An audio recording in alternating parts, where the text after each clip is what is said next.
Assalamualaikum warahmatullahi wabarakatuh. Alhamdulillah, salatu wassalamu ala rasulillah, ma ba'd. Kaum muslimin yang dirahmati Allah subhanahu wa ta'ala, kita kembali membahas sebuah majelis yang sedang viral, yaitu Majelis Sabilut Taubah, pimpinan Gus Ikdam.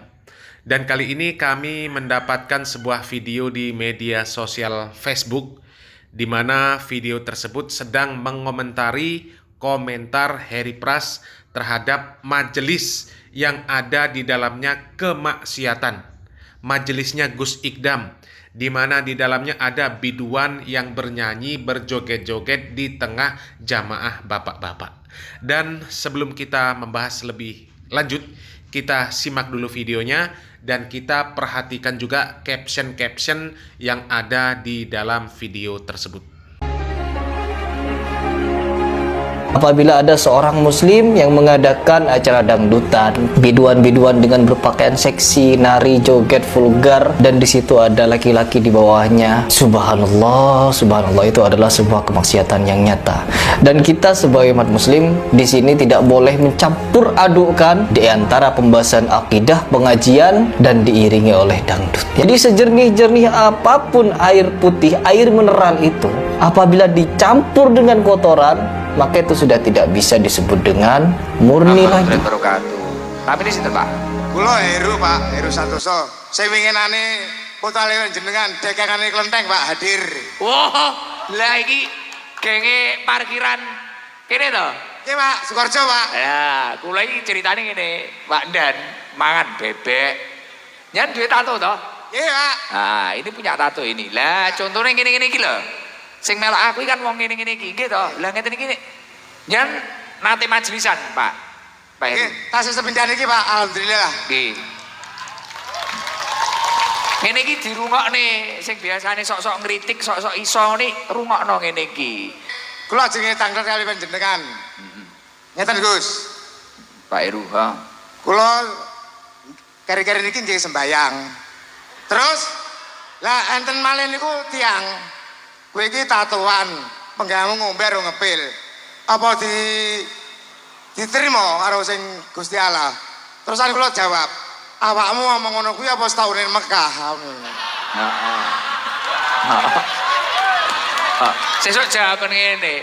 Apa kowe panitia ganjaran? Nggih, Pak. Nggih Gus, matur suwun. Apa kowe panitia swarga? Nggih. Pun to, sakniki sembayang sae pun. Pokoke ngeten, tatone mboten usah ditambah malih. Mboten, nggih. Nggih. Dan jangan sampai anak-anak atau orang-orang yang belum tatonan ini dijadikan hujah atau dijadikan pedoman. Wah, Pak Heru tatonan yo oleh salat karo Gus Ikdam. Berarti aku ya tatonan oleh. Jangan nek sampean sing resik baru kok sengaja ngono ki wah dosa. Tidak hanya haram saja, dosanya besar. Tapi nek kadung koyo Pak Heru ngeten iki sae. Sae gelem tatone kathah to Pak, mboten to? Bek Pak. Gus, bagus. Kilo. Jadi di dalam video tersebut dituliskan caption bahwasanya Heri Pras ini penyebar kebencian terhadap Majelis Sabilut Taubah.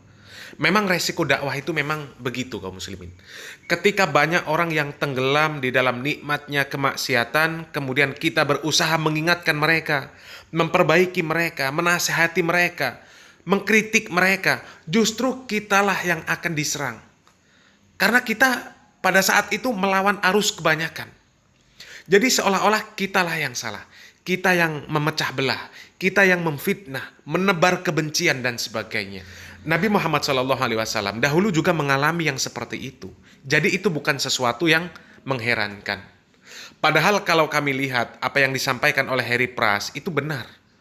Tidak layak majelis ilmu, majelis yang membawa nama agama Islam, kemudian diisi dengan biduan yang bernyanyi-nyanyi dan berjoget-joget. Kemudian bernyanyi dan berjogetnya juga di tengah jamaah bapak-bapak. Ini kan namanya maksiat. Dan majelis itu dengan seperti itu bukan hanya dikatakan membiarkan kemaksiatan, tapi memfasilitasi kemaksiatan. Masa iya majelis ilmu tapi memfasilitasi kemaksiatan? Apalagi masalah wanita. Fitnah wanita itu luar biasa besar kaum muslimin. Rasulullah SAW saja ini sudah sangat mewanti-wanti kepada kaum muslimin akan bahayanya fitnah wanita. Karena itu fitnah yang besar.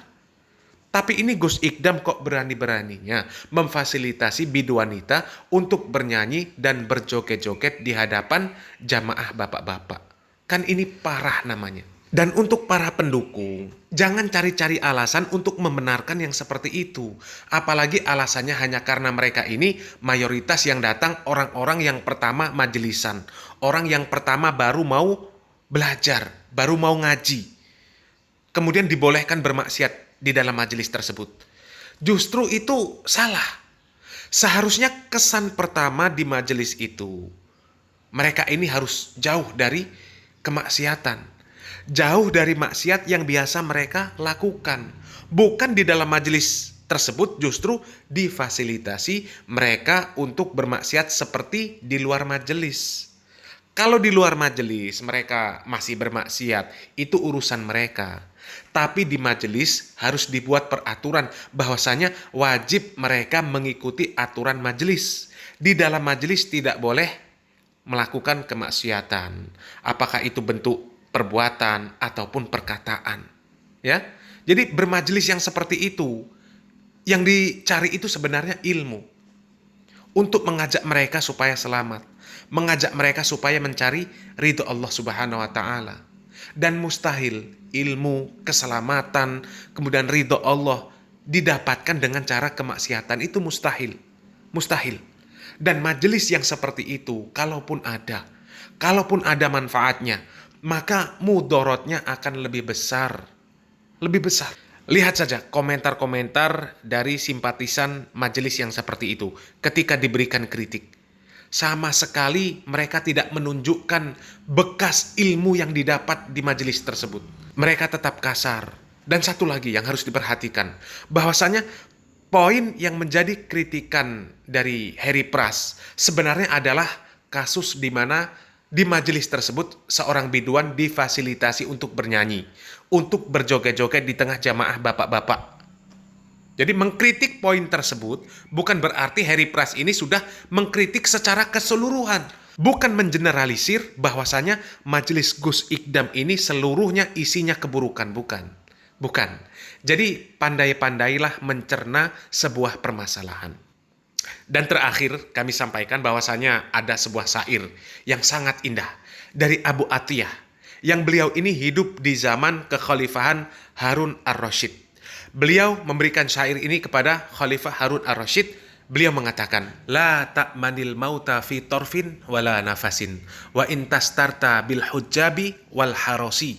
Engkau tidak akan bisa bebas dari yang namanya maut, dari yang namanya kematian, walaupun berlindung di balik perisai atau benteng yang kokoh. Wa'lam bi anna sihamal mauti qasidatun fi kulli muddara'in minna wa muttaris.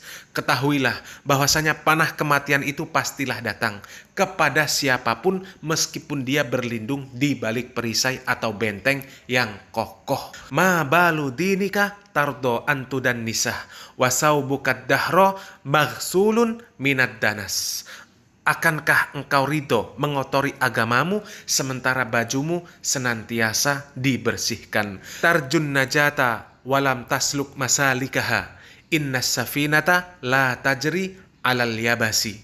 Kamu berharap keselamatan tapi tak mau menempuh jalan keselamatan tersebut. Sesungguhnya kapal itu tidak mungkin berlayar di atas daratan. Jadi sebuah hal yang mustahil. Sebuah hal yang mustahil ketika ilmu, ridho Allah dan juga keselamatan didapatkan dengan jalan kemaksiatan. Wallahu a'lam bishawab. Semoga yang sedikit ini bermanfaat. Barakallahu fikum. Wassalamualaikum warahmatullahi wabarakatuh.